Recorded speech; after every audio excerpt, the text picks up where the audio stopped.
Is your Capsim company bleeding red ink? Don't panic. This video will show you how to turn that net loss into a profit. First, face the facts and pull up your income statement. We need to understand exactly how much you're losing and where those losses are coming from. Focus on the cost of goods sold and your operating expenses. These are often the biggest culprits. Next, let's talk pricing. Are your prices too low, leaving money on the table, or are they too high, hurting demand?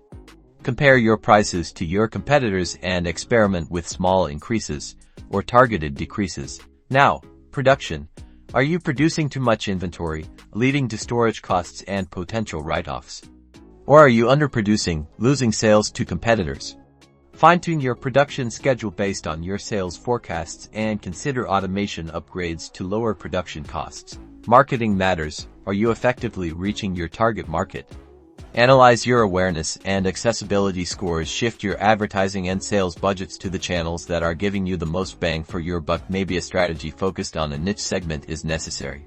While longer term, R&D investments impact cost structures and appeal to certain segments. Consider if your products are meeting the demands of what customers are looking for. Finally, create a spreadsheet to model the impact of these changes. Project how different pricing, production, and marketing decisions will affect your bottom line. This lets you test strategies and plan before committing to changes in the simulation.